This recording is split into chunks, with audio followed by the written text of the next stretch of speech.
And there we go, everyone. We are back again for another fantastic conversation on Friday Night Counter Attack. We are rocking, we are rolling. And it's a bit of a change up for this week's podcast because I know we've been bringing you so much daily content regarding the European Championships, but there's also a massive tournament happening down in North America. I know it's not a cricketing tournament in the Cricket World Cup, it's actually got the Copa America. And the Copa America, we can't ignore it because the Euros are on as well. And we're big on the Euros, as you know, as well. But I thought let's take a break from what we're looking at in Europe and let's go to, well, North America via South America. And I would say we're going to someone who I think for the first time ever on this podcast, we're actually matching in terms of wearing the same football jersey today. So, Sara Pararia, great pleasure as always to have you on the show. It's been great to see you killing it right now in Madrid. How's everything going? And are you looking forward to seeing the Copa America and the European Championships every single day throughout the rest of June? Yeah, thank you. Yeah, it's good. It's good. It's been hectic, of course, in Madrid because obviously we are heavily into the Euros. We're wrapping up the group stage slowly but surely, which I'm excited about because I'll be honest with you, it has not been my favorite group stage. I've been a bit underwhelmed with a lot of teams. Mind you, we've seen Think about England fans. Think about England fans right now. We're oh, looking I at it, mean, and the two most boring games in the Euros has been England versus Serbia and England versus Denmark. So it's been very embarrassing from Gareth Southgate's team, especially for no the fans as well. kidding. Yeah, I mean, I think I've also certain teams I expected to do really well. France hasn't been shining. I'm kind of getting excited for now the bigger matchups. Like Yes. let's, certain teams like we saw Scotland, they did not perform at all. Let's get rid of them. It's time to move on to some teams that are really eager to be here. So teams like let's say like a Romania gets through. I hope they do because they've been leaving everything on the pitch and that's exciting. I will say though that as well, the Copa America, the timing is horrendous for us, obviously, but I have a good schedule system with my dad. What a goat he is because he is taping all the matches for me in Canada and I can access our PVR basically through my computer. So what I do is I wake up early in the morning. This is completely legal, right? By the way, we're not divulging No, this any. is this is legal. This is That's fine. actually That's legal. perfect. No, I might no. have to take your account as well, be an added guest on there as well to There catch you up. go. Yeah, and so I don't check my phone in the morning, but I go to the account and see what match we have, and then I'll watch that. So this morning, for example, I woke up and I watched the USA Bolivia game. I was a bit upset they didn't have the Uruguay and Panama game, but I watched Yes. the highlights. But it is a lot of football right now. We are really being just overwhelmed and bombarded with it. So yeah, so far the Copa America though, I'll tell you, the match day ones have been way better than the Euro match day ones. I think it's been great. There's something so gritty and I don't know, passionate about the Copa America versus any other continental tournament that it's so special. Even more than AFCON. What would you say? AFCON is its own breed. I mean, the It's its chaos own beast.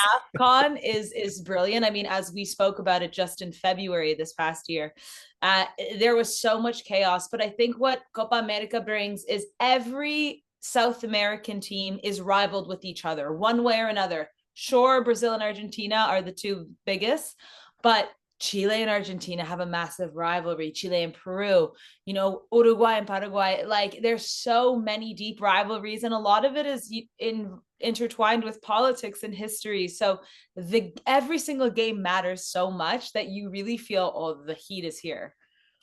I'm looking forward to seeing more of it as well because we've seen so much of it. But the way I see it in the UK is we have a channel called Premier Sports. So when I'm watching the highlights of games, it shows the score as well. So I can't even avoid the spoiler alerts basically. So I'm like, oh, okay, I know Panama have lost recently as well. It's really annoying because the only kind of team I root for in Copa America is Panama because I've got family who are from Panama as well. So I visited Panama back in 2013 in the summer, which was great. And I was learning more about their football culture and I was really enjoying it. And in a way, it can be counted as CONCACAF, but it's also counted as Copa America because as we know in the Copa America, they love to invite different guests from different countries and different footballing confederations as well, from the Asia Cup to the CONCACAF to North America. And it's absolutely fantastic to see as well. But can I just can I just get this straight? With the 2019 Copa America, were you were you watching it? And did you remember that Japan actually made that Copa America? They were actually in the tournament. Do you know how crazy it is to me to see Japan in the Copa America? That was fun for me to see. Yeah, well, they invited Qatar last time round as well. But I like the invitations because I think it's kind of random and funny. Usually these teams don't win anyway, which is so fair. Like if Japan won the Copa America, I'd be like, I'm giving up. I can't do this anymore. There's a But time when Mexico came second against Colombia, I think in the early yeah, 2000s as well, and they were invited too. So I just, oh man, that's crazy to see. yeah, I mean, I think with like CONMEBOL and CONCACAF, they're a little bit more intertwined. I don't know if I just felt like that because I was obviously living in North America, but there's one thing that I have such an issue with, and I hate that it's being held in the United States. Like to me, Copa America should be held in South America. It That should, makes two of us. yeah, I mean, the thing is obviously, money talks and we know football, but Didn't the they host it back in 2016? Sorry to interrupt, but they hosted it recently as well, didn't they? Yeah, and it's always such a drag because I think like the South American stadiums are so notorious The and they're atmospheres. so special, yeah, and historic, and it's crazy. And you're now playing in the United States, okay, and there's a lot of South Americans in the United States, of course, but it just takes away from the authenticity of it, in my opinion, as well as the pitches are horrendous because they're using a lot of the pitches are in MLS are still turf, which is, Yes. I mean, we can open that can of worms another time, but My they're my ACL just started twinging because of it. That's how bad it was. exactly. And you have the best of the best players in the world playing on these pitches where grass was rolled out like a week in advance. I mean, Dibu Martinez said after the opening match that the pitch was unacceptable. And you're thinking, how are these guys like it's not good for anyone. I think it shows the lack of um football knowledge and like culture in North America. And And it's player care as well. The player care of isn't there at all. course. Like you cannot have a major tournament, one of the biggest tournaments in the world, held on pitches like this, in my opinion. Like it's a joke and it shows the lack of football culture over there. And this is what I always said. There was always a saying in Canada, like, is Canada a football nation? I'm like, no, it's not. And it's not because there aren't people that play football, there aren't people that love football, but it's like when you see situations like this, you're like, okay, Canada and the US, I refuse until certain steps are made, and this is one of them.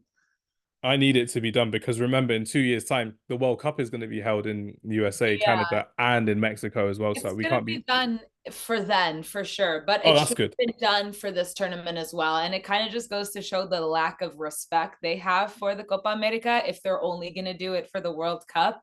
And if you weren't able to do it in time, then maybe you shouldn't be hosting it. That's how I look at it. I mean, but I just Professional football just shouldn't be on AstroTurf anymore. It shouldn't because it's just so dangerous for the amount of games that people play, for the amount of recovery that people need for games as well. It hurts people's backs, it hurts people's legs, and realistically speaking, you're not getting the best out of the performer, out of the athlete at the end of the day, which is a very yeah. worrying sign. And just like you said, it's a big can of worms we can open later down the summer as well for another topic of conversation. But thank you very much for that, Sarah. Now I've got to get. It's probably an easy one, so I'm going to ask you. I'm going to ask you in a different way.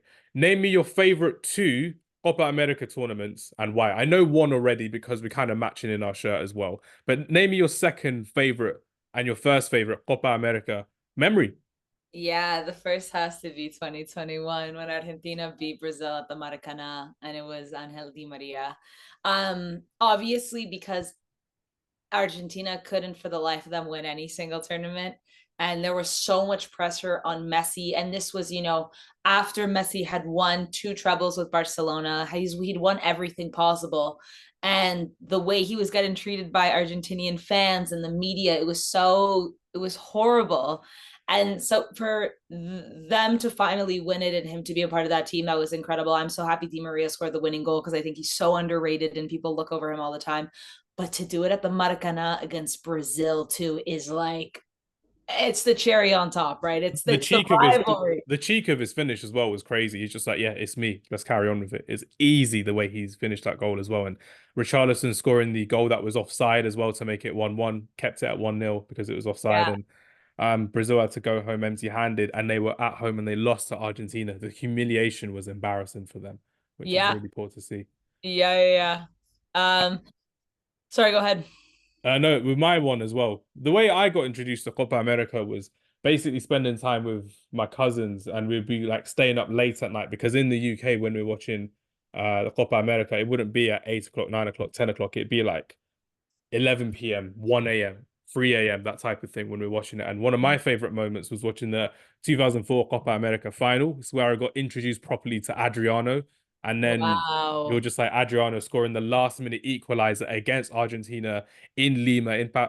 In Lima, it was absolutely insane. And it went to penalties. I just remember staying up late when we shouldn't have. Young Hamz was a rebel. He wasn't. But to watch football, young Hamz would stay up till any time of the night as well. And it was the summer holidays. Seeing Adriano score is so cool to see. And then what happened a couple years later in 2007, I believe, as well. Argentina, Brazil in a final again. I was like, this is so good because in the European Championships at the time, sorry, it was like Greece versus Portugal, it was Spain Oh versus my Germany. gosh. So Yeah. you're waiting for big games and big finals as well. And then when I watched the second one, the 2007 final, we did the same thing again. We met at my uncle's house. We stayed up late when we shouldn't have, keeping quiet. And then that was a great team of Argentina when they had Aymar, they had Lionel Messi, they had Veron, they had Riquelme, Carlos Tevez, and then they still lost 3-0 to Barcelona as well. Young Dani Alves scoring, which was incredible to see because I think that was the summer where he then moved to Barcelona as well. Mhm. 2007, 2008, or no, he moved in 2008 to Barcelona. My apologies, but it was great to see these Oh, kind he of started to memories as well. play in 2008. He was Yes. there before, I believe, for several years playing in the B division or whatever. Yeah, Mm. because he was at Sevilla for a few years as well, and then he moved to Barcelona, which was great to see as well. But those were my kind of favorite memories as well. Seeing some of these big iconic teams that you can name legends off the top of your head, which we will be doing in a bit as our audience is waiting for our draft as well. But can you name another favorite memory that you thought, you know what, that goal was cool, that moment was cool, this was a great tournament for a certain reason, and because of you mentioning the chaos about it, the aura about it as well, people can't discount the greatness of Copa America for me. Yeah, I mean, you could say 2011 Uruguay with Luis Suarez having his breakthrough performance internationally. Diego Forlan was on that team, Cáceres. Like that was just iconic because that was also right after they had an amazing run in the 2010 World Cup, and Diego Forlan was like the player of the tournament. But I also think you Can you have hit the ball like Diego Forlan can with the Jabulani? That swerve that he had. oh the Jabulani. Oh yes, those were pure times in football. Luis Uh, Suarez handballing it for Ghana. I'm so sorry, oh Ghanaian fans. I'm so yes, sorry to our Ghanaian listeners, but that was awful. chaos. I don't know. Celebrating on the touchline. Oh, crazy. I don't know. To me, like I that was like chaotic football, but I miss that. Like I miss that kind of nonsense because it would only happen once in a while, but it was like, yeah, now everything's so calculated and VAR and people don't play as free and whatever. But I mean, Too there's also scared. you have to give Chile their flowers for what they did, the back-to-back win. And I Oh, mean against yes. Argentina. And for me, it was really difficult because I'm obviously such a Messi fan, but I remember the likes of, Alexis Sanchez, he's incredible. Arturo Vidal, like Vargas, Gary Medel, Claudio Bravo. I mean, half these guys are still on the team because Chile can't seem to field, any new youngsters. They can't But breed them. They're yeah, nowhere I to mean, be seen. it was 2 years in a row. The back-to-back win against Argentina, like against Lionel Messi. I mean, as much as a lot of people were really hurt, me as including it, you can't. They were like that's an iconic Chile team. They were one of the best teams in the world. They were doing so well at the 2014 World Cup as well, but that iconic run that they had as well. And then we've seen Messi retire from international football because of that Chile team, because of that Chile defeat as well. And he Wait, had he had to come back into it as well, which is crazy to see. But one thing that I loved about Chile is the fact that they had a never say die attitude, and that's what they brought to the World Cup. They brought it to the Copa America, and we saw Alexis Sanchez ball out for Arsenal. We saw Vidal ball out for Juventus, but they both got their rewards for their national team, which is what I'm sure their Chilean fans and the coaching staff, the players, everyone would have valued more than most, as opposed to individual records or individual records at domestic level to actually winning for the country, bringing Chile up and up and up, which is incredible to see. Now then, let's move on to the draft, Sarah. This is where the fun begins, ladies and gentlemen, because we're doing a 4-3-3 Copa America 21st century draft. So we're looking at players that we've both seen, we've both watched, and we've both enjoyed. And it's got to be more along the lines of having a maximum of 3 players per nation. So we're not just going all hell bent for Argentina, all hell bent for Brazil. We're going to have a bit of variety. We're going to have a bit of fun. Everyone play along at home because even for me, I'm looking at this list now of players and I'm thinking, God damn it, this is not going to work out well. There's maybe some lopsided, chaotic 4-3-3 formation, three attacking midfielders in centre midfield. I don't know how it's going to work, Sarah. Have you got confidence in your team so far? No. No, this is it's gonna be nuts, and we're gonna leave players out, and people are gonna lose the plot, and it's what happens when there's a draft. But hey, we can only fit 11 players each, right? Absolutely. It's going to be great. And without further ado, here is our Copa America team of the season. No, here's our Copa America team of the 21st century draft with 3 players maximum per country. The question is, Sarah, do we include invited teams as well? So Qatar, No, no, Japan. no, no, no, no, no. Does Absolutely. Mexico count? Uh, Because they're always in it. yeah, if Mexico's always in it, but like I'm not We're accepting not like having Qatar. Suzuki Honda out of nowhere, you know? Bring back Nakamura. Oh man, we need these players in. Kagawa, Tomiyasu, they're not making it. So I get it. It's regular guests that are coming in. So the Yeah. USA may be. I'm not going to put an American player. Spoiler alert, I'm not going to put an American player in the Copa Spoiler America. alert, me neither. I love it. It's going to be great. Right. Without further ado, it's going to be the easiest wild card for you, Sarah Pararia. Who are you picking for your team to begin I'm and why? getting I'm wearing his jersey and it's his birthday today. So it just makes sense. Is it? Lionel Messi, come on in. Yeah, it's Messi's birthday. Happy birthday to the GOAT. Happy birthday, Lionel Messi. How old is he now?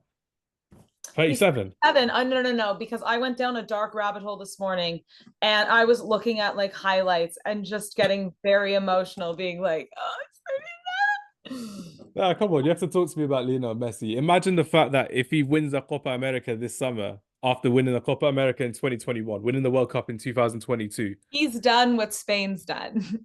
is literally done it by himself. That team that Yeah. he's worked with has been Messi. There's not been many superstars who can do that, who can gravitate anything like that. I'm talking superstars in world sport, not just world football as well. And I'm talking in the history of sport as well, which is great to see. So I'm looking forward to seeing more of Lionel Messi in this group. Annoyingly for you, I do have to kind of bait you out as well, but it's not a bad issue as well. You had the chance to go and see him as well against Chile. That would have been incredible to watch him Oh, yeah, it would have been incredible. I would have loved to see him for Argentina, but as you know, I'm very lucky to have seen him. multiple Uh, times. yes, multiple times. Cristiano Ronaldo, Messi, Classico. Like I've seen Messi, Neymar, Suarez. So I was gutted. Don't get me wrong, but for the opportunity to be moving to Madrid and working in football, we have to make sacrifices. But I know I will see Messi again. I have the feeling. It's gonna happen. It's gonna happen. Now I'm looking forward to seeing more of Lionel Messi at the Copa America. For you, are they the favourites to win? Are you quite comfortable with them being the favourites, or could someone like Yeah. Vinicius Junior and Brazil be sneaking in for a You favourite? know what? I don't even have Brazil going to my final right now. I have my final as Wow. Uruguay and Argentina. From what I've seen from Uruguay of late, they are looking unbelievable, and they're Marcelo Bielsa. So I think it's going to be a big tournament for Vini Jr. because we have not seen him do what he does for Real Madrid again Brazil. And of course, no Neymar. Somebody needs to become the star boy. Vinny wants to be the star boy. He is the star boy at Real Madrid. So I want to see this translate into the national team because we've yet to see it. So I'm a bit nervous about Brazil. And they've had a lot of coaching, managerial changeovers recently. So I think there are some cracks in this team. So let's see. Let's see what they can do. Yeah, it's fantastic. It's great to see what Brazil can do. I'm expecting a lot from Vinicius Junior at the Copa America. I know I'm wearing an Argentina shirt at the time of recording, but Vinicius Junior has it all to play for. I said it recently that if he does win the Copa America with this team that's lacking a lot of star power for me, there's no Neymar, there's no Casemiro, few injuries here and there for Brazil. I'm expecting Vinicius Junior to turn up in this team. He's got his new hairstyle. He's partied out in Miami for a while. He won the Champions League. He won the league with Real Madrid. Let's see if Vinicius Junior can actually do it for Brazil, and let's see if he can actually bring it home. Because for me, if he does do that, I think that's the Ballon d'Or game, set, and Oh, match. without a doubt. I mean, all eyes are on Bellingham in England and Vinny at Brazil because it'll likely come down to that. I mean, there's a shout for Tony Kroos in Germany. I reckon if Germany win, Tony Kroos is getting a Ballon d'Or at the ripe age of like 34. And then he's going to retire as well. So they're only going to play half the year of 2024, which is insane to really imagine as well. Right? Yeah. Oh, this will be fun. Right then, my first wild card, I'm gonna have to go strategically because remember, 3 players per nation. So I'm gonna have to start off with one of the greatest wingers of all time, one of the greatest showmen of all time, someone who had everyone tuned into watching him play. He was someone who could command any type of audience, and he still does to this day. There was a time recently during the build up to the Champions League final, he was in South London, I believe, and you had so many people from different generations turning up to see him just turn up to a local football field. And I'm gonna have to put Ronaldinho into my Yeah. team. Yeah, I'm happy you put him as your pick because I think he deserves to be one of the wild card picks. There are so many, of course, but Ronaldinho is so special to football, so special to South American football, especially Brazil, like that 2002 World World Cup. Cup as well. Yeah, I mean, like, and You like can you tell said, how hard it was for me to put him in as my wild card after he beat England in that quarterfinals. something must have been a little piece of you must have been happy watching Ronaldinho though. Like I, No, it took me years. It took me years to get over that. The time I got over Ronaldinho was when he did that amazing goal against Chelsea at Stamford Bridge when he just turned uh, his ankle. And I was like, he did that against Jose Mourinho's Chelsea, the yeah, most defensive team in the world at the time, and Ronaldinho just silenced Stamford Bridge. That was when I was like, okay, the enjoyment of Ronaldinho is coming back as well. But with some players that haunt England for so many years, well, Mandzukic is another one for Croatia. We've seen it with Ronaldinho in the past as well. Rui Costa is another one for Portugal. There's mhm. a lot of demons for England fans at this time of looking back at international football. But Ronaldinho, he's the one who's like, you know what? No one's gonna hate me for what I've done in football. He's had such a big high, and so many people looked up to him, and they still look up to him now as well, which would be great. I know you play like him whilst you're playing in Madrid as well on the left wing I side of it. wish, I wish. Can you do the flip flap? Can you do that on that skill? No, I'm The not. I'm not elastico. good at it at all. At all. I'm not good at it at all. I used to be able to do that. I need to try it again on our next go and play, which would be I'll do it from centre back, which would be fantastic. Yeah, Uh, just taking him down from the back of the pitch. Can you imagine? I'll be like a Nike advert as well. It'd literally just be that, yeah, I'm skilling everyone up, which would be unreal. But I reckon I could do it. I can still do it at the ripe old age. I believe you can. I believe myself as well, which is great. Right then, goalkeeper Sara, where are we heading with this one? Alrighty. Well, for me, I think I have to go with Claudio Bravo. And after what he's done for Chile, I mean, he's saving penalties. He's so composed. He brought so much to that team, so much leadership as well. There are so many goalkeepers that you could pick, but I think we also have to start being strategic as well and thinking about what kind of players we might want up front. And maybe I don't want to use a Brazilian pick right now, but I'm so confident with taking Claudio Bravo because I think he is a one of the best goalkeepers South America has produced. Genuinely, we've seen him thrive all over the world, and for Chile, that like we mentioned earlier, that golden era, he was a crucial part. Dare I say for Barcelona as well, before Ter Stegen came in, he was the gap between Victor Valdez and Marc-Andre Ter Stegen. So and quality for his club and for his country. and Betis, he And was Real Betis yeah. still playing for them as well. He's I mean, rotating. yeah, you're a keeper. I love that keepers play. They're like 45. All right, I'll do one more season. I'm just in between the sticks. I'll be third choice goalkeeper. I'll be happy with it, which would be fantastic. Someone who's been a second choice and a third choice goalkeeper for his club, but is always the national first team goalkeeper for me. He's someone who brings a lot of joy. He's someone who, when you realize actually some of these players will go down in history as fan favorites, streets will never forget type players. But I've got to go for a goalkeeper. I'm not going to go for a large nation in South America. I'm going to go for a nation who's actually in the CONCACAF, but they were also invited quite a lot to South American Copa America tournaments. I'm going to go for Guillermo Ochoa. I Yeah, need a them in my brilliant team. shout. A brilliant shout. I'm looking at him and I'm thinking the guy's been existing since my childhood and he's literally been at how many World Cups has he been at? 2006, 2010, 2014, 2018, and he was still there in Qatar 2022. He's not starting at the moment for Mexico in the Copa America. I don't know if he made the squad to be fair, He's but not I've on not the seen him. squad. He's Yeah. no Ochoa on the squad. So that was his time up then, I would say. They were going for a newer generation of goalkeepers, but it was great to see him literally go through so much time for Mexico. He's been a national hero for so many years, saving penalties and crucial moments for them as well. Big fan of Ochoa, and I think we're very happy with our goalkeeper list as well, which would be good. Yeah, I Right, think so. right then, right back for me. Oh, right back. This will be tricky because again, we're gonna have to go for. No, it's not tricky. It's not tricky at all. I'm gonna go to Ecuador and I'm gonna go for Antonio Valencia. I'm gonna go for What a Antonio shout. Valencia from Ecuador. So Antonio Valencia has been someone who literally was the captain. He was one of the leaders for Ecuador for so many years after playing for Wigan Athletic and Manchester United. For me, as a Manchester United fan, he was so reliable at right mid, at right back. He could run up and down that wing, but he was very two-dimensional. So in the way that he was playing, he could literally just take on a player, cross the ball, score, and he would have some amazing goals. He's had an amazing gallery of goals, shooting from 25, 35 yards out, scoring from the edge of the box, and having some incredible volleys. And I'm just looking at Valencia now and thinking, Man United have had some incredible South American players in the past. And I think Antonio Valencia, for me, maybe one of the greatest South American players that I've ever played for Manchester United as well. It's not like Barcelona, Sarah, when you've got an abundance of talent from South America, because it's very difficult to settle into the northwest of England when it's raining, it's cold, it's miserable, the food is dry, the food is boring. The accent's not great. Sorry, Mancunian fans. I know you're listening to us as well, but it's very, very difficult to settle in. And for Antonio Valencia to do that for the majority of his career, big respect to him, I would say. So Antonio Valencia for Ecuador, you're in the team. Welcome to the team, Antonio. All right. I'm already getting like stressing myself out trying to pick players here, but I think I have to go with Dani Alves. I don't think there's any I mean, like if we're talking about right backs, one of the best right backs to ever play football.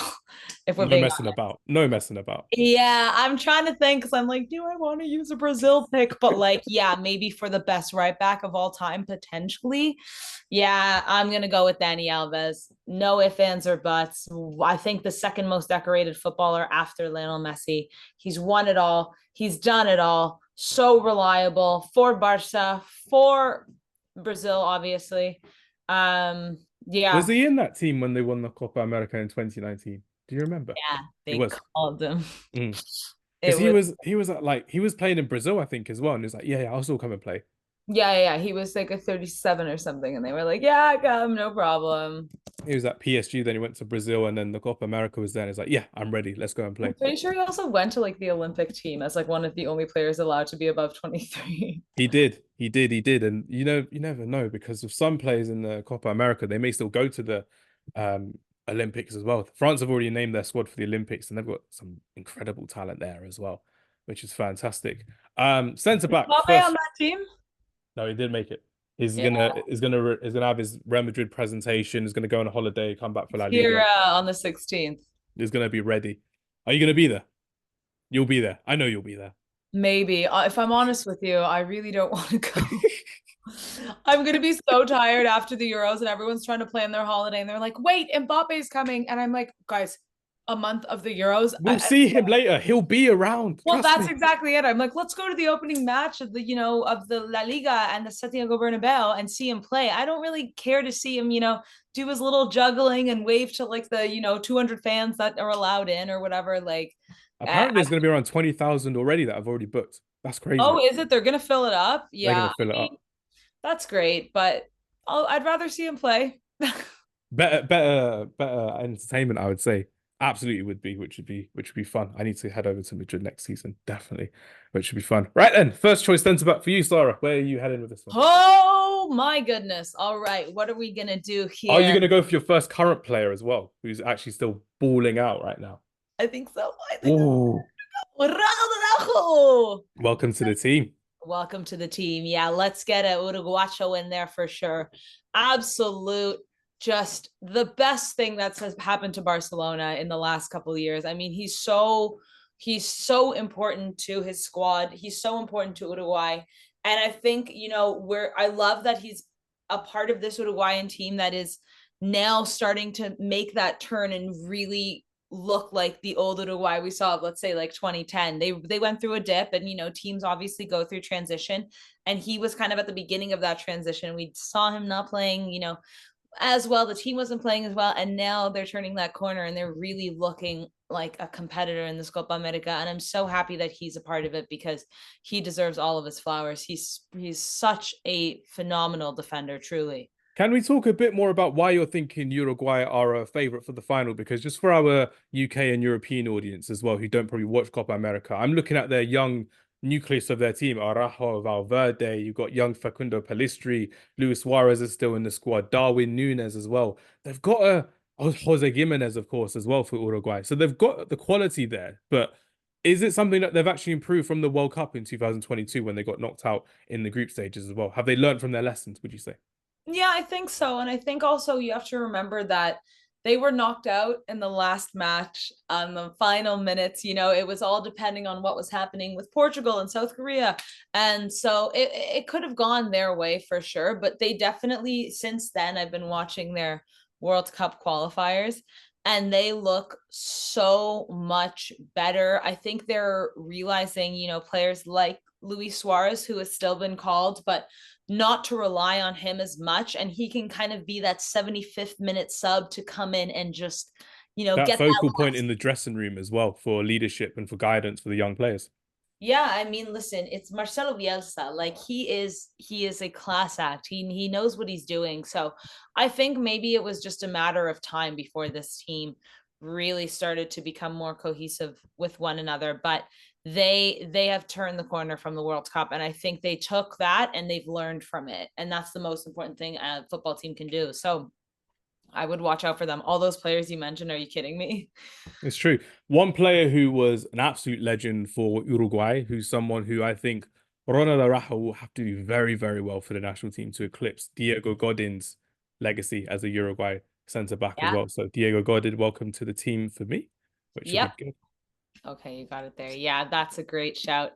Diego Dean, I mean, at Letty days as well, just him and the Juan Fran connection in the Mr. middle. Reliable in La Liga. Oh, genuinely. Like, also, I felt like there was something about Diego Dean where he just seemed like such a nice guy, too. Like, a lot of center backs, and we know, can be extremely aggressive players. And I never got that vibe from him. He was always just getting the job done, but not, breaking another player's ankles to do it. Sergio Ramos. It was great to see him in the 2014 World Cup because you're seeing more of him against bigger European opposition as well, so players who are faster. But he had that grace about him when you're looking at him in international football. Like he doesn't have to overcommit, he doesn't have to challenge like we saw a lot. And with Diego Godin as well, like you said, an absolute class act as a centre back as well. So Yeah. very happy he's made my team. Centre back, I'm gonna have to go for. Oh, I'm sacrificing a lot here. I'm sacrificing a lot. I'm gonna sacrifice too at this point, so don't worry. Maybe it's mind games here. Maybe it's mind games. I'm gonna have to go for it's probably gonna be the last Mexican player I'm gonna pick on. So I'm gonna go for Rafael Marquez. Is my Mm, my Rafa Marquez. my Yeah. boy. Should be Absolute. the coach of Barcelona. Remember, he should have been. Remember the days? He was so close to being it as well. He's still there, to be fair. So it's good to see that he may be the next in line, but maybe Laporte wants to go for someone else after Hansi Flick. But yeah, Rafael Marquez, he could play in defensive mid. He was a centre back. He was good on the ball, and he was someone who was such a reliable centre back for Mexico, but even for Barcelona as well. Champions League winning final in 2006. You had Gabriel Militao, you had Carlos Puyol, and you had Van Bronckhorst at the back as well. You had Ole Guerra, but Rafael Marquez, just that slip back hair. He was so tidy. And for me, a very calming presence at the back for someone who comes from a very hot-headed country in terms of footballers in Mexico. So I was very happy to put Godin and Rafael Marquez as my centre backs because it's going to be a long day for whoever's not defending in the team because they could have been better defenders, but I'm sacrificing for the greater good, which would be great. Sarah, second choice centre back, then your first choice left back. Oh, it's getting techie, isn't it? So I'm techie. trying to figure out if I want to do what I'm gonna do here. I just need to. I don't even know who that is. I'll be honest with you. I think I'm actually gonna go Diego Lugano. I think I'm gonna use another Uruguayan. I think I'm gonna do Smart, smart. I think because I know where we all know where our next Uruguayan wants to be, and there's a couple you could pick from. But listen, there's some younger Uruguayan guys. We listed their current team right now, and they've got some ballers. But if we're talking about they've already made their name for themselves. I think All we're talking, timers. yeah, we're talking about a few in particular. So I don't mind losing another Uruguayan pick, which means I only have one more. But yeah, Diego Lugano. I love like that partnership with him and Araujo. I think that would be insanity I love because the fact we've got three Uruguayan centre backs in as well. We just like forget you Argentina, forget you Brazil. It's just Uruguay for centre backs. It's fantastic. It's such yeah, loyalty in a way, even though we're in Argentina shirts. West Brom legend. He was Yeah. there for a short while, not a great while in the Premier League as well. Unfortunately for you, it's your first choice left back. So where are we going with yours, Sari? Oh, oh no. You have the hard Has decision. to be done. It has to be done. It's Roberto Carlos. It must be done. I'm doing it. I'm doing it. It's gonna be, it's crazy. You We've just lost heard if you heard a big gulp from me, that's the gulp of almost admitting defeat because you've got Roberto Carlos in your team, you've got Messi in your team. Oh, I'm gonna have a great comeback with this as yeah, well. yeah, but my midfield is about to be sketchy. It's going to be like England's midfield, just no creativity, unless you're putting all creativity, and then there's just no DM, which is insane. Roberto Carlos, Sara, talk to me about how, again, he's just one of the greatest left backs we've ever He is the seen in greatest. world He's the football. greatest left back of all time. Period. I'm saying it. I'm saying it with my chest. He's so creative. Actually, somebody the other day at my work asked me, Roberto Carlos or Marcelo, and I said, with no disrespect to Marcelo, because I loved watching him play, Roberto Carlos all day long, every single day. That's an unfair comparison to Marcelo, if I'm honest. Like, he genuinely, in my opinion, I think he is the best right back to ever play football. And I'm sure Left there's back. an Italian, sorry, left back. There's an Italian screaming in my ear saying, Maldini, yeah, Paolo. yeah, Oh wow, no, that's crazy because you got Ashley Cole, Maldini, you got no. Marcelo. I'm obviously picking Marcelo, by the way, but Roberto Carlos for me. I mean, you're looking at some of the goals he scored. You're looking at the free kicks. You're looking at what it meant to be a defender at that time of speaking. And not remember, but for a lot of people who don't know, Roberto Carlos used to play for Inter Milan before playing for Real Madrid. And the coach at Inter Milan was the English. I don't know if you know this, but I'm going to tell you anyway, Sarah. Okay. Roy Hodgson, the former Crystal Palace, Liverpool, and Yep. England manager, was the Inter Milan manager back in the late 90s. So when City A was purring, it was the league to beat. It's the best league in the world. And he tried to play Roberto Carlos in midfield because Roberto Carlos was too attacking. He was too good on the ball and he wanted to have a better defender. But Roberto Carlos ended up moving to Real Madrid, and Real Madrid were like, no, we like what you're doing here because they kept him at left back and he became one of the greatest left backs. He won the World Cup with Brazil. I'm sure he won the Copa America in 2004. And then now we're seeing it still 25 years later with England when they're trying to shoehorn Trent Alexander-Arnold into midfield when he's genuinely a right back as well. And English coaches just don't learn their lesson at all. Gareth Southgate's doing the same as what Roy Hodgson did to Roberto Carlos back in the day, trying to nullify his talent, his creativity from the wing, his X factor about it as well. Roberto Carlos, if you had to describe a fullback with an X factor, Roberto Carlos is number one of that list. Absolutely incredible.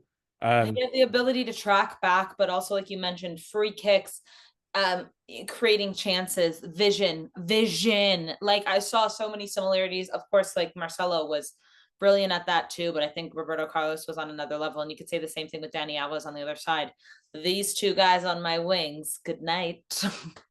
I'm gonna have to obviously go for Marcelo, who's my first Yes. Brazilian pick in this draft. I'm looking forward to seeing how Marcelo would be on this wing because I've also got very good pace and strength on both my fullbacks as well. Antonio Valencia on the right, Marcelo on the left. We're not going to see who's going to be tracking back first because they'll both be quite lazy to drop back because they'll be more important going forward, creating chances from the wing, incredible crosses from both sides. But Marcelo for me, I don't know. If we had to do a top five left back list, he's got to be in there, right? Marcelo's got to be top five of the 21st century. I've got Ashley Cole, I've got Maldini, I've got Roberto Carlos. Who else have we got? There's Jordi Jordi Alba, Alba. there's Philip Lahm, who's played left back too. There's a lot. It's big. It's very big. Are we Yeah. missing anyone big from this list? I'm sure we are. I'm so certain that we are. It's the amount of football we've been talking about over these weeks. Our brain is gonna, fry soon. So I'm sure naturally we just have forgotten someone. It's true. We'll get the hate of it, but Marcelo has to be one of the greatest left backs we've ever seen in the 21st century way of playing football. The way he had such technical ability since coming into Real Madrid in the late 2000s, 2006, 2007 when he came into the team. For him to be there for such a big period of their history, winning multiple Champions League, part of that free peat. He had Fabio Coentrao trying to challenge for his position when Jose Mourinho came in, and then when Jose Mourinho left you had Rafa Benitez and Zidane go, nah, you're going to be the main guy, Marcelo. You're still with us. And he was there until the 2022 final against Liverpool. And it was great to see his relationship with Carlo Ancelotti blossom. But Marcelo, has he done enough for Brazil, do you think? I know he's one of the greatest left backs of all time, but could he have done more for Brazil? Him and Dani Alves, both as fullbacks, maybe go into a World Cup final, perhaps. Well, 2014, I'm talking about specifically. that 2014 was I think an anomaly, but it will go down as one of the worst defeats in football history because it was Brazil, because it was at home, because of the team they had. But that being said, Marcelo has still won a Copa America with Brazil. You know, he's still, like you mentioned, one of the best left backs of all time. And I don't think that I think for the most part, people will remember that versus, people will always remember the 7-1. But I don't think you can just say that's Marcelo's fault. Like Absolutely not. Marcelo is Absolutely one of, not. yeah, like he is one of the, I think, more important players of the Brazilian team through that era.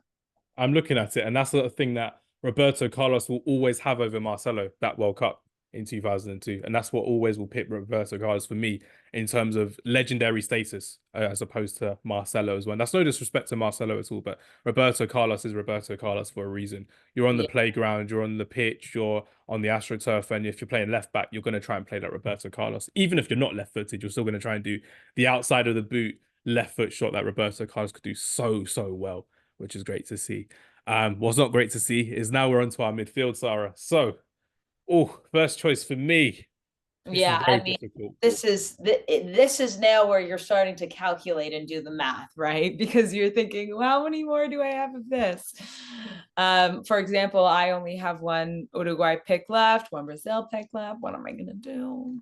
You've used two Brazilians already. Oh yeah, you have. Oh Yeah, sugar. my defense is looking spicy. It's got the pace with it as well, which is fantastic.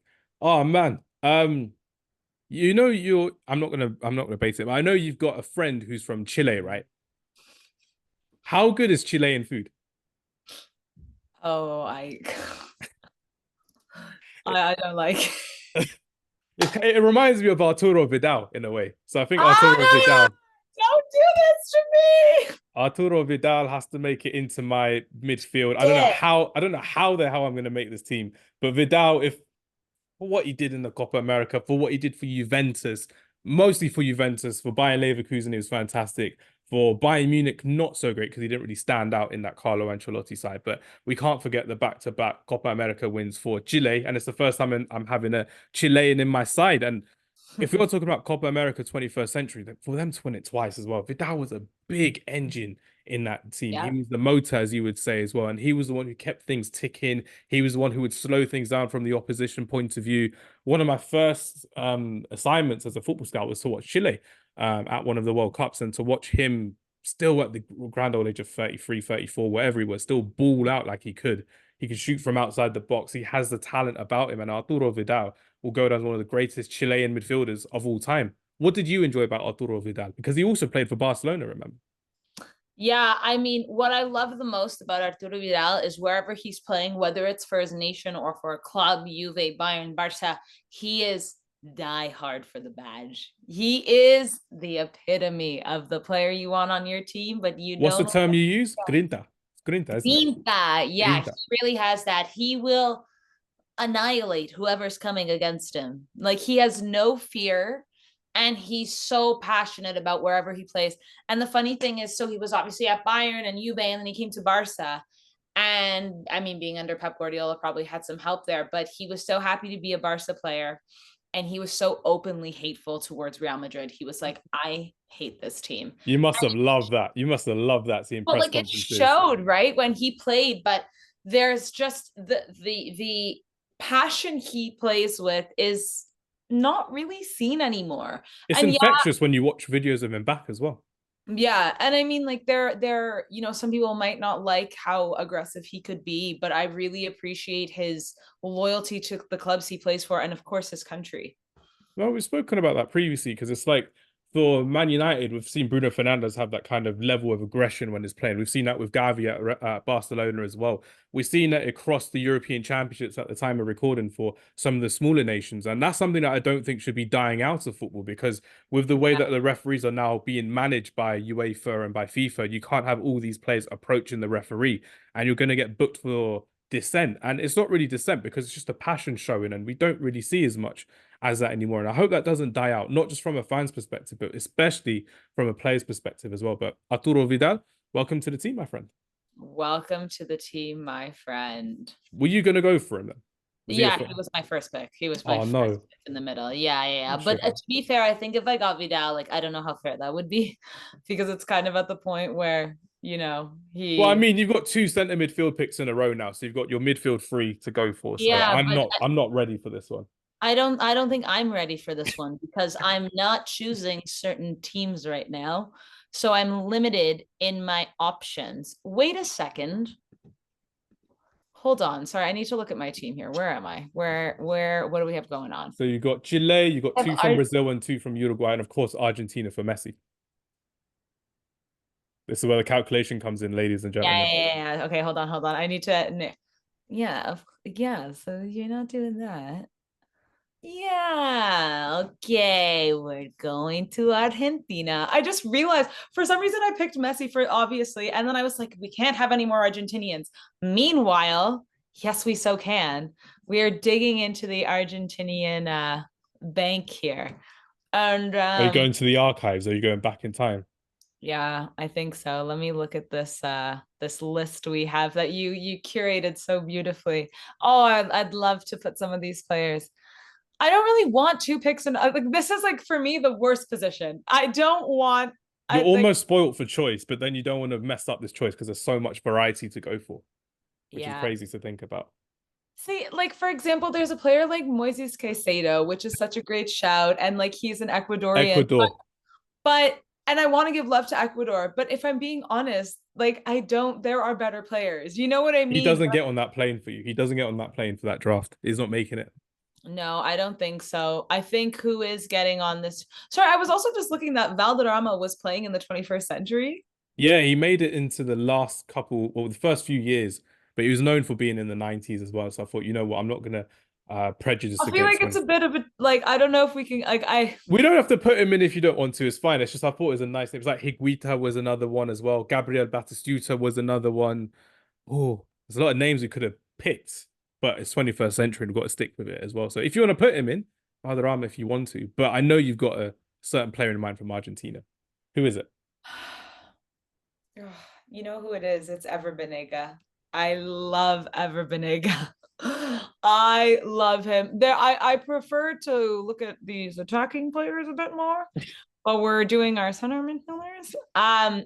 So I think I'm gonna go with Ever Banega because I think he was again another player that was so overlooked, but every team he played for, like remember the Sevilla era and how crucial he was to that team. And we saw like I just think that he was missed a lot of the time, but I think he's a very important piece, and I would be comfortable putting him in there again. I think art. It's in my opinion. I'm looking at this list that you've curated, and there's maybe a couple Brazilians and Vidal, and they are levels above the rest. Like this is a very interesting position because there's a few that stand out, but I'm not picking them because we are doing strategy here.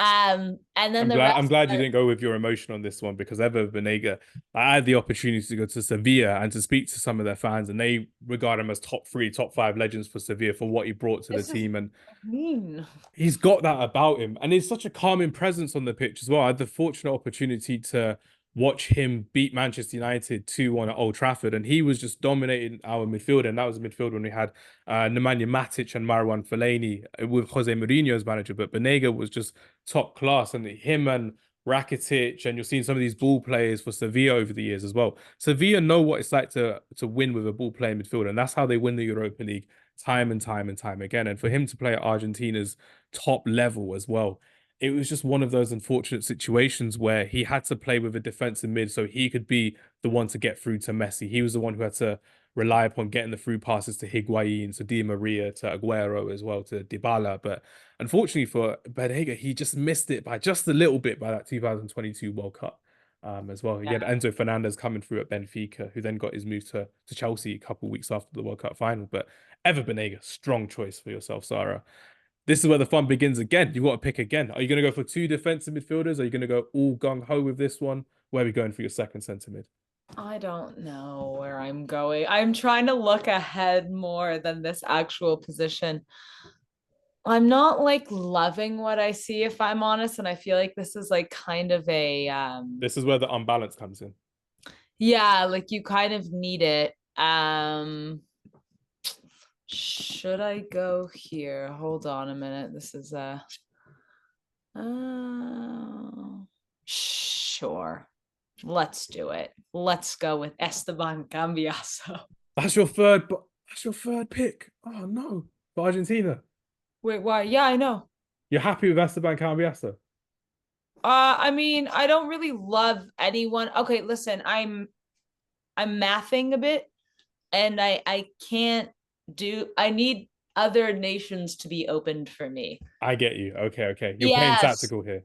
Yeah, it's not great. It's not bad. It's Yeah. not bad, but it's not great. I mean, attacking. Okay, hold on a minute. Maybe I screwed this up because I forgot about attacking midfield.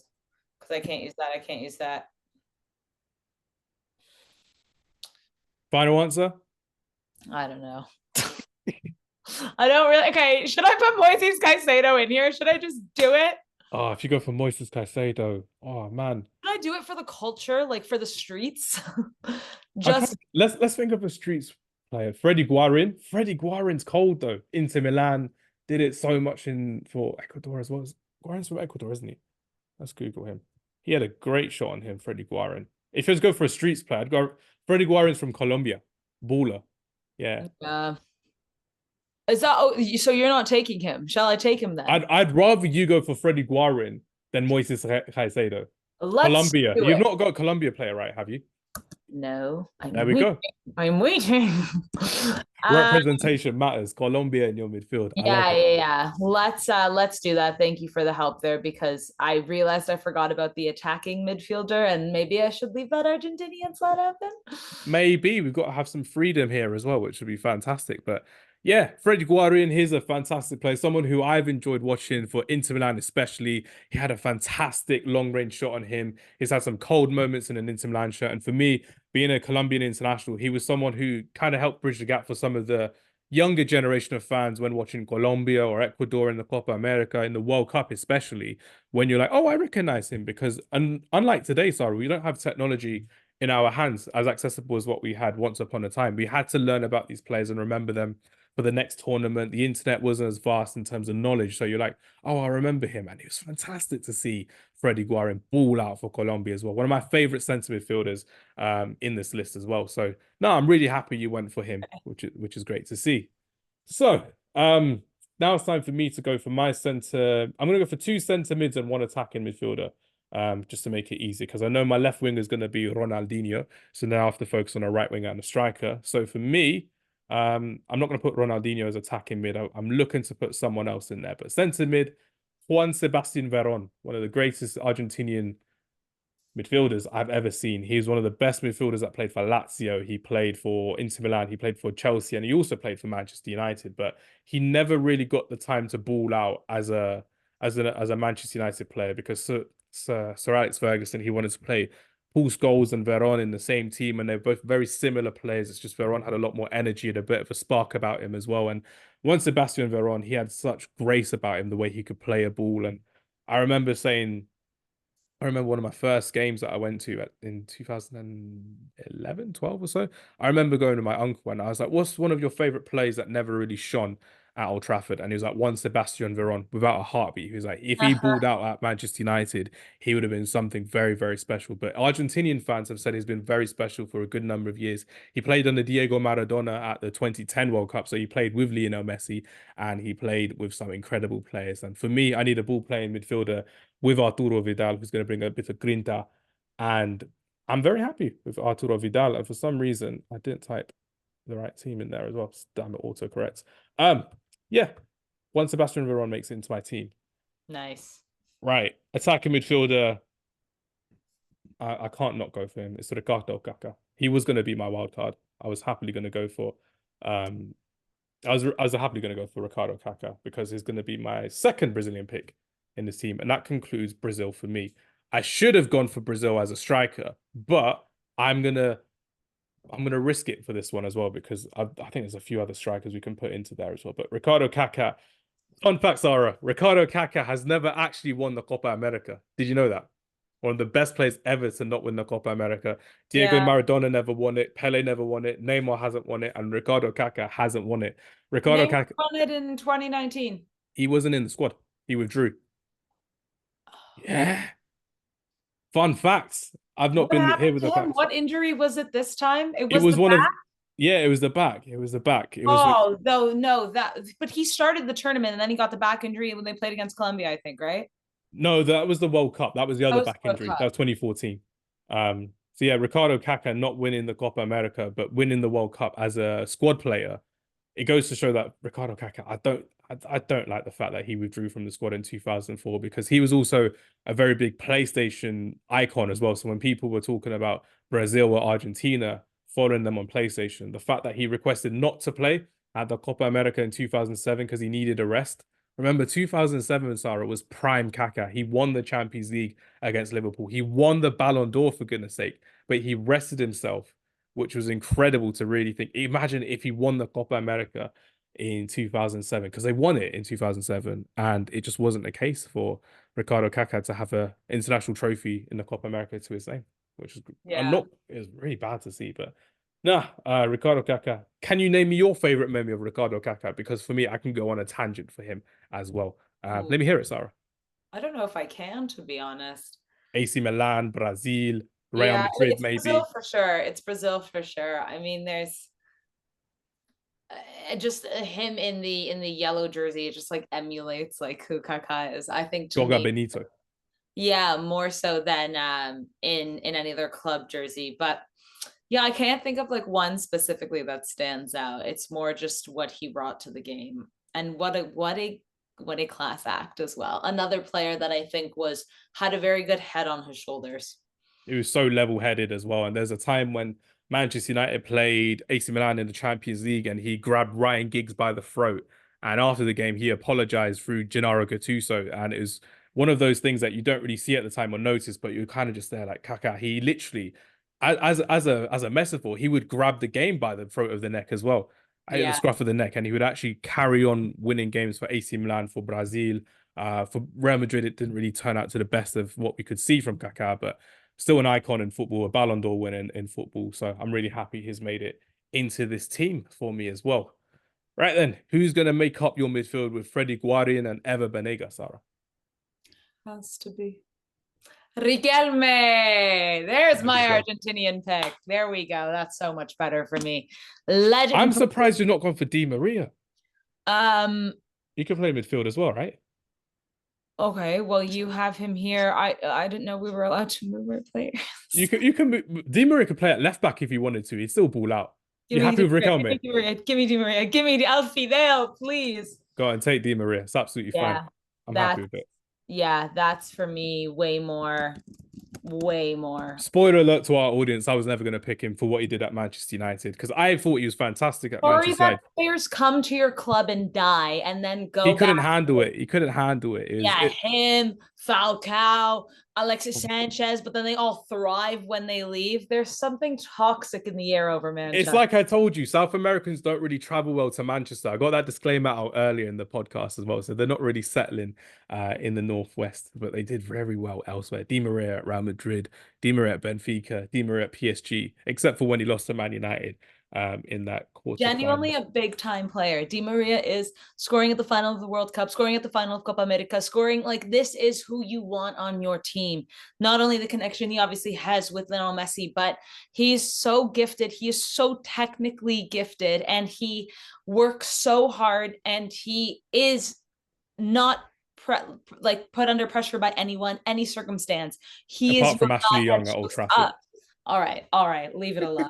Leave it alone. How can you get dropped for Ashley Young? He got dropped for Ashley Young at Old Trafford, which is crazy. And then Well, that's Ashley my Young's best moment of his life, I guess. it probably is, even more than his England cap at the World Cup. But for me, my favorite Angel Di Maria moment was when Romelu Lukaku screamed in his face when Marcus Rashford scored the last-minute penalty against Paris Saint-Germain in Paris. The comeback was complete. Great moment. But Angel Di Maria, if you left with a bit of grace, I wouldn't have this kind of spite towards you. But I appreciate you as a good footballer. I respect you, but I don't like you. And I'm happy to leave that leave that on record, I would say, which is great. But Angel Di Maria, welcome to the draft.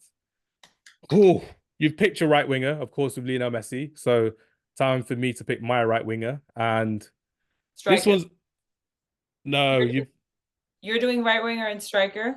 you've got striker and left winger. Yes. Yes. Okay. Okay. Go for it. Sweet then. So I've got Ronaldinho at left winger, which is absolutely fine. I do not mind where he is playing Wouldn't because mind at all. wouldn't mind. It's the first world problem here that we got in our South American draft, Copa America draft, which is unreal. But oh no, you're right. Tell her that it's still your pick because it's yours second in a row, so it's got to be yours. So striker, where are you going with your Sarah?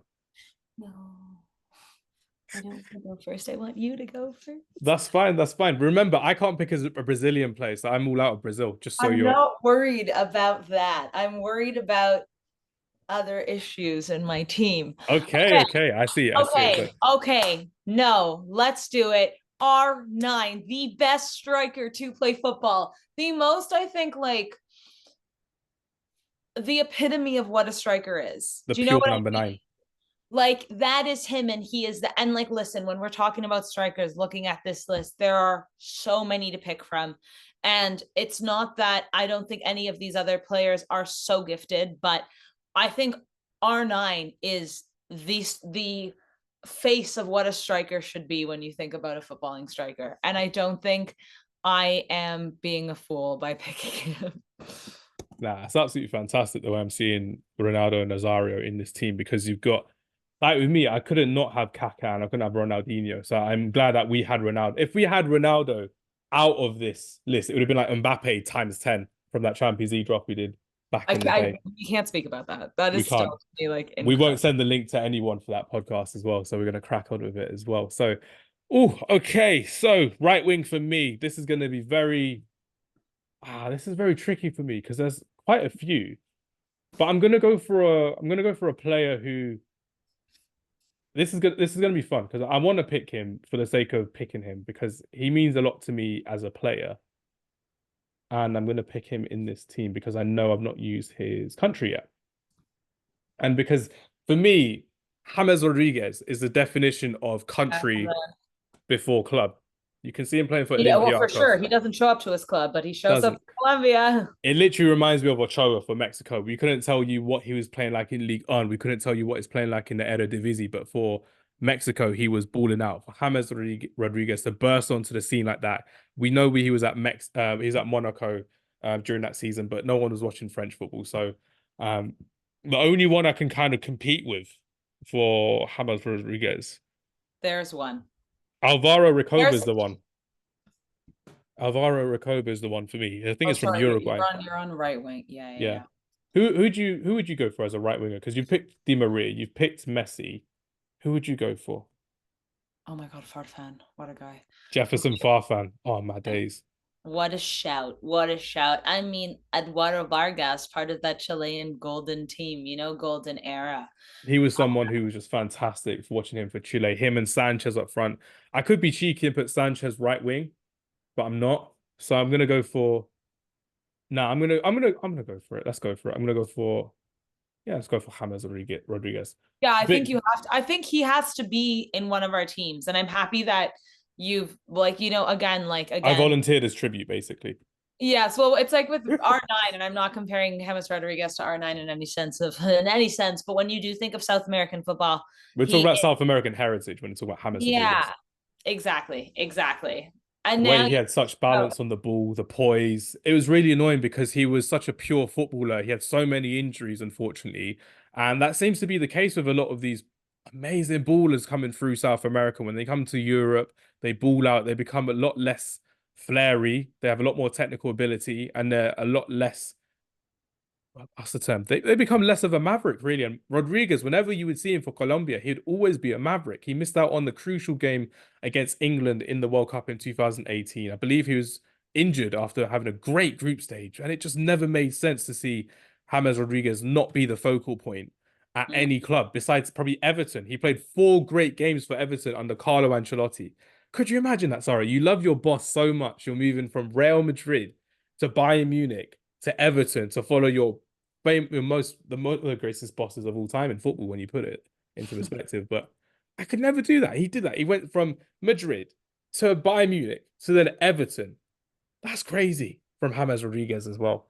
But And I can't fault him. Name me your favorite moment from James Rodriguez. Was it the goal in the World Cup? Was it the skill that he produced time and time again for Colombia? Let's hear it, Sarah.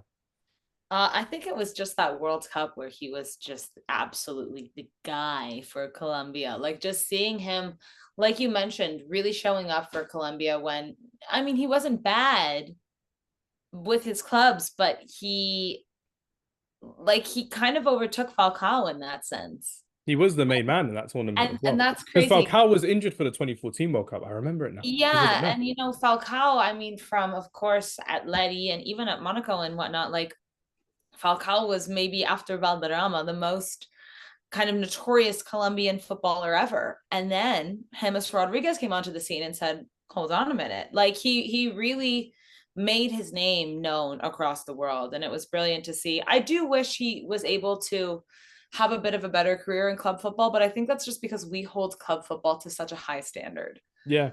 I mean, I'm just remembering that goal he scored against Japan when he just turned that defender literally inside and out. And you're looking at what he brought. Undressed him. Literally, he was like, your ankles, they don't matter anymore. They're turning to dust. Literally, he got them ready. But I'm really happy to see James Rodriguez back at the Copa America. Colombia have so much to prove in this tournament, but he's still only 32 years old. And I'm not going to be ageist here, but there's not going to be many more tournaments left for James Rodriguez. So if he is going to be a baller who's going to be playing predominantly for his country, I want to see it. I want to see some more from Colombia. I want to see some more from James Rodriguez because in a way, he needs to show that for his national team as well. And I'm sure there was many people around in Canada back in the day wearing, probably still are to be fair, wearing Colombia shirts because of the impact that James Rodriguez has. We've seen that a lot in They England. popped up out of nowhere. All of a sudden, I remember this so well, and I was like, why is everyone a Colombia fan out of nowhere? But I think it was just that, yeah, James really put them on the map again, and people wanted to represent Colombia. Like there's always been a lot of Colombians, especially in Toronto. Yeah. They weren't wearing the jerseys, and then out of nowhere, the yellow, like the canary yellow, everywhere. And I actually, it's funny you say that because I specifically know exactly when this started happening, and I like took a mental note to myself. I was like, what happened? Like where did you all come from? Just It was so spawning out great of to nowhere. say. Yeah. The way I'm looking at it as well, I'm looking at this it's a big culture flex as well because we see it in the UK a lot with Nigeria, in terms of a Oh, lot of people wearing Nigerian kits because the design is flawless. The Colombia shirt is flawless as well. Like my uncle had a blue Colombia shirt. I'm like, what are you doing wearing a blue Colombia shirt? If you wear yeah. Colombia, you wear yellow. And he's like, That's oh, it getting was like the green Brazil shirt, and you're like, what? it's like getting a goalkeeper shirt from, and it's like out of nowhere. Like if you go for a country, you got to go for a proper authentic one where it's the colors of the country. And he was Yeah. like, it was cheaper than the England shirt. So I'm like, okay, fair enough. I appreciate you for your honesty there as well. Up front for me to complete my team. This one's nuts. This one is there's just I'm spoilt for choice. So I'm gonna name some of these players that I'm not gonna pick. So just for the sake of it, because I I think I know want who you're gonna pick, in fact, but go ahead. you know I'm not picking Luis Suarez because you know I'm not a big fan of him. You know I'm not going to be picking Sergio Aguero because I'm not a big fan of him. I'm going to be going for someone who he just brought so much joy to my life in such a short period of time as well. And it sounds very odd saying that, but it's true. Carlos Tevez, welcome to the draft, my friend. What? Carlos Tevez. I could go Whoa, for I Edison wasn't Cavani. expecting that at all. I thought you were beelining to Diego Forlan. I wanted to go for Diego Forlan, but if I'm Oh, talking about, you know what, let's do a start bench sell. I need to do a start bench sell. It's been a while. So if we were to do a start bench sell for strikers, start bench sell, Carlos Tevez, Edison Cavani, and Radamel Falcao. I hate this. Three great attacking players of South American football. They've both played in, no, they've all played in Premier League football as well. They've all been fantastic in the Champions League, Europa League as well. Let's hear it. Tevez, Cavani, Falcao, because Forlan, I love him. I think it's absolutely fantastic. Cult here at Manchester United. But Tevez, he'll be doing the running so Ronaldinho can shine. He'll be the one that can be breaking this press down as well. So I need someone who's going to be working hard up front. So Carlos Tevez is in that for me. But yeah, sorry. Start bench sell. Carlos Tevez, Edison Cavani, Radamel Falcao. Where are we going, Sarah? Like the same player. Now that I'm thinking about it, Literally, same they slick back are the hair, South exact American. same person. Are they one person? They may have Um, the same heritage. We just don't know in different countries in South oh, America. start Tevez, bench Cavani, sell Falcao. Shoot. Do you know what? You know what? I might agree with you on that one. Oh, here we go. Thank God. I can't argue against starting Tevez because literally I just did. But I mean, when you're looking at big game moments, Carlos Tevez did it for Manchester United. He did it for Manchester City. Did it in the Olympics for Argentina as well. He was that focal point up front with Lionel Messi in the 2010 World Cup. Yeah. Incredible player. Edison Cavani, elite finisher. If you want to learn how to be a striker, you watch Edison Cavani videos of how to move in the box, how to create space, and what you can really do with such short periods of time on the ball as well. And Cavani was great at that. And with Radamel Falcao, ultimate finisher, fantastic player. But for me, I'm very happy with what starting Carlos Tevez, benching Edison Cavani, and selling Radamel Falcao. We love you, Falcao, though. We love you. They all actually played for Manchester United as well. So Boo. They all that don't even talk about those days when Cavani played there. so as Cavani was actually really good at Manchester United. He had a really good lockdown season, and it was really annoying because I only got to see him twice live in person. Fantastic player to watch, and he had a great partnership with Marcus Rashford, with Bruno Fernandes, and then when Cristiano Ronaldo came in, he was a lot more of a bench player. And then we saw Ronaldo and Cavani up front with like a combined age of like Yeah, 70. it was nuts. It's just bringing it back. But before we go on to your final pick for left wing, Sarah, let's go through some of these strikers that we could have picked. So there's Too many. Adriano, there's Sergio Aguero, Higuain, Hernan Crespo, Javier Hernandez, Javier Saviola, Darwin Núñez, if you want to put a current player in there as well, Oscar Cardozo, Roque Santa Cruz from Paraguay. Incredible Oh, I strikers. feel like Diego Forlan is getting robbed in this one, if I'm honest. I really think he should be on one of our teams, and I feel so bad that he's not. I could take out James Rodriguez and put Tevez right wing, if you want to veto that. No, I don't know. Because I do think Hamz Rodriguez should be there too. I think they should both be there. But I'm sure we'll post it on socials and see what the people say. And they'll be like, "Where's Diego Forlan?" And I'll be like, "I had to." Where's Luis Suarez? They'll be saying, "Where's Luis Suarez?" as well. I think Luis Suarez should be there as well. But I think those are the only two teams, and you have a player like Arnautovic Suarez has to be there, and then you have Forlan, and then no Cavani either. Oh, I don't know. Luis Suarez is one of the best strikers as well, but I think like Forlan was culture in that 2010 World Cup. You know what I mean? Like he's so good. He's so good. But there's only two of us, like I said, so players will be missing, and there's nothing. Damn it, Travis! If only Travis turned up for this one instead of going to a Taylor Swift concert, man, he would have been able to pick Diego Forlan, which would Taylor Swift, Travis, surely not. Oof. He loves it. He loves it. It's great. Wembley Stadium buzzing. But yeah, my left wing was Ronaldinho. I've obviously we've spoken glowingly about him as well.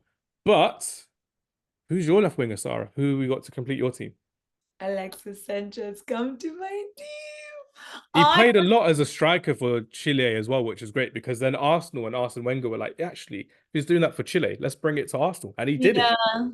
I was so silly when we were doing this because I was like, do I go with R9? And then if he chooses Alexis Sanchez, who am I going to pick on that wing? Because I already have all my Brazilians, all my Argentinians, whatever.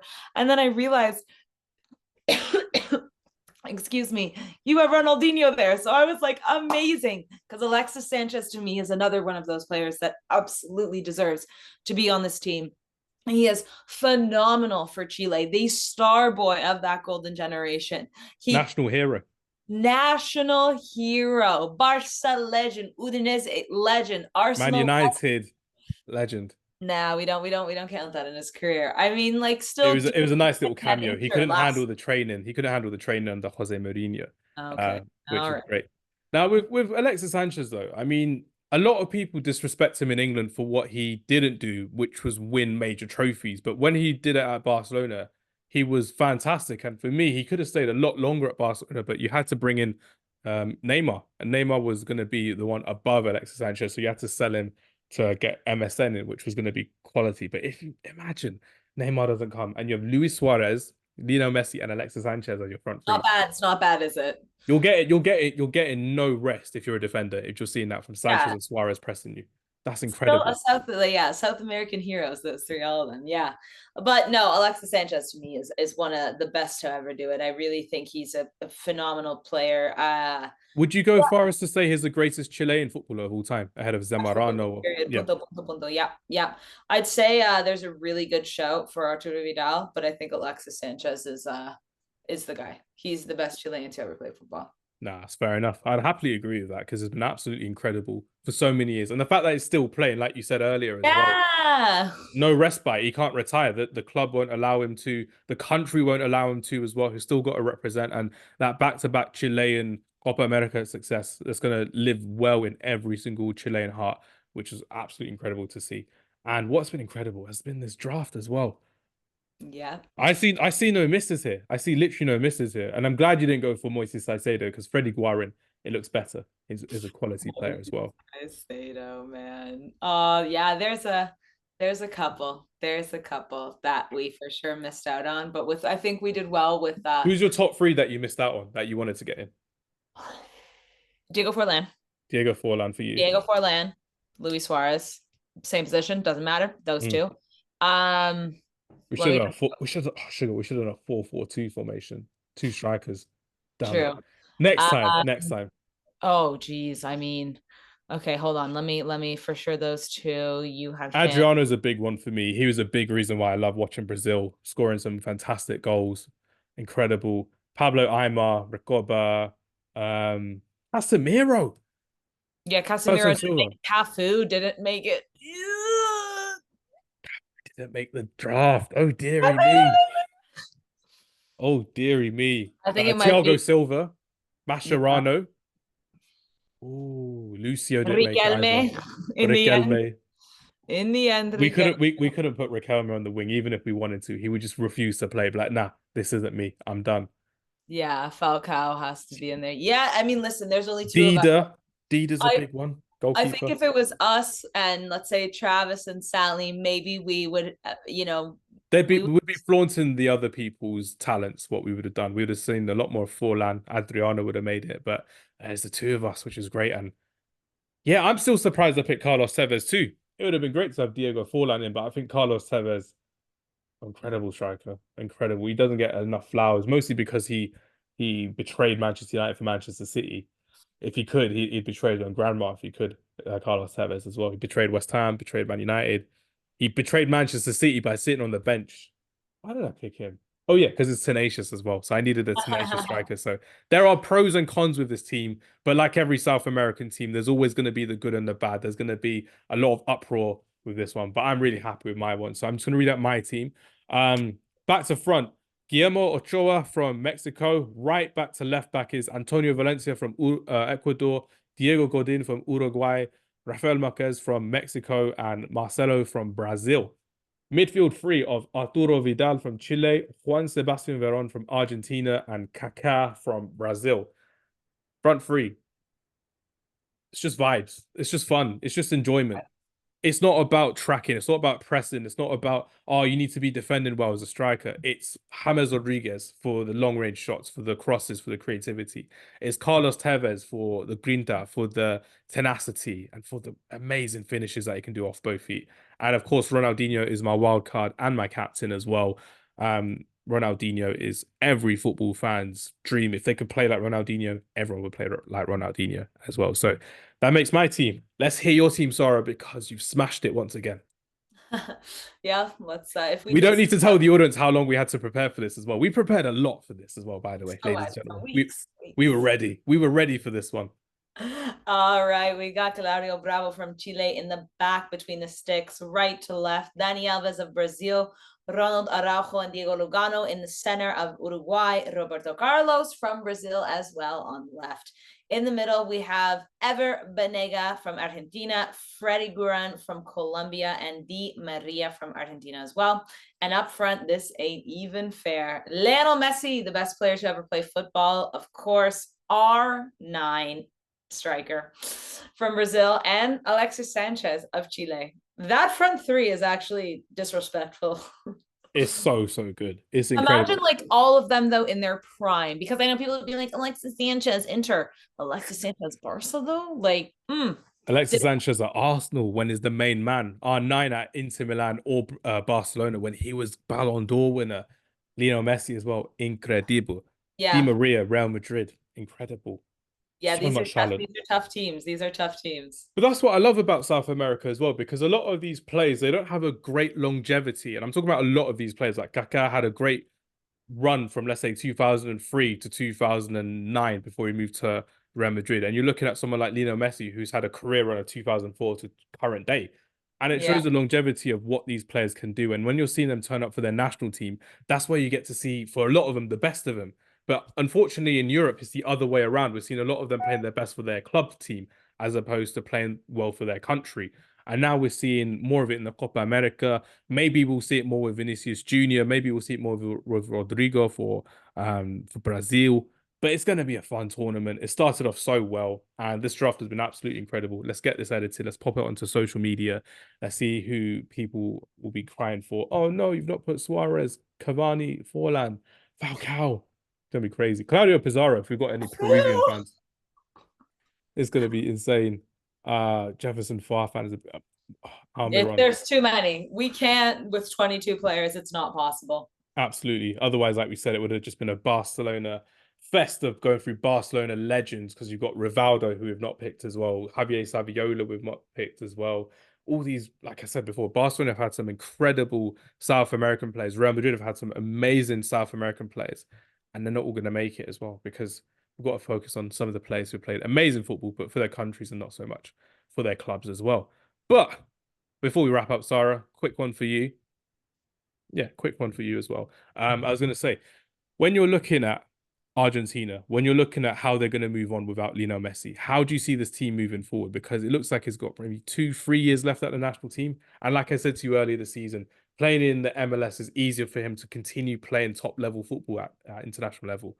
What's your thoughts on that? Do you think he's going to continue playing after Copa America for Argentina, or this may be it? It's so hard to say because I always feel like Lionel Messi is the kind of player that will stop playing when he cannot deliver to his nation. He's not the kind of player that's going to drag it out. He loves his country so much in his clubs. Like he won't go if he's not going to contribute, in my opinion. I think that's just who he is. Like he has that mentality. But the way Messi plays is not very physical, right?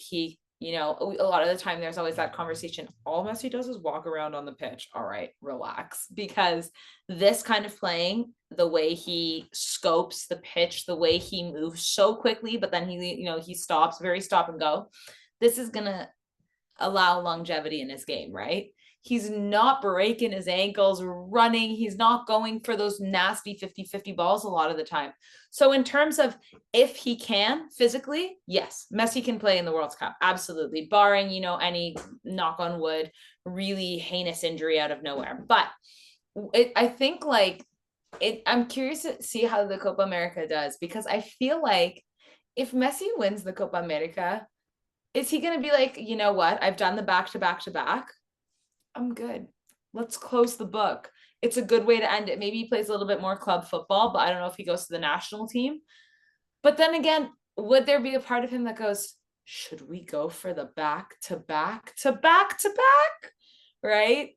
So, and he's living in Miami. He's now living in the continent where the World Cup is happening. Coincidence? I think not. He's going to So be ready for those he'll be artificial ready. He'll pitches. be adjusted. So I think we're going to see Messi at the World Cup. I want to see Messi at the World Cup. I think the world needs to see the Messi World Cup storyline. It needs to happen once again as well, because if we have an ending to this podcast with Lionel Messi, just an appreciation. Like you said, it's his birthday, so let's give him Yeah. a bit more appreciation. So 1,065 games, 837 goals, 373 assists, 44 trophies, 8 Ballon d'Ors. It's incredible to see what Lionel Messi has done time It's and golden time and time boots. again. 6 golden boots as well. You're looking at him and you're thinking, this is where people will be turning into the Copa America. This is where we're going to be seeing more. And if you want to be a hater and talk about his PSG days, you can. It's absolutely fine. But realistically speaking, That's your prerogative, is how I'm thinking. that's Like, what people like to do. They like to hate on greatness, but when you hate on greatness, it just shows a spite in your mannerisms as well. If you appreciate what people have done, like Messi's dunked on every single Premier League team he's ever faced. He's faced so many international teams and has dunked on them. He's done it time and time again. And people look to underestimate him as well. Incredible player. Credit where it's due, because football will not be the same without Lionel Messi. So happy birthday, Lionel Messi. And I'm looking forward to seeing you in the Copa America this summer, balling out for Argentina once again. And someone who else has been balling out this summer as well, Sara Pereira. Good to see you again, my friend. Big pleasure. And I'm looking forward to seeing more on Sporty TV for the European Championships. It's going to be great. But everyone, thank you very much for listening. Take care. Sara, any closing messages for you before we wrap up? Happy birthday, Lionel Messi, and go get that Copa America. Another one. Another one. 3 international trophies in a row. It will happen. Take care, and we'll see you later. Goodbye.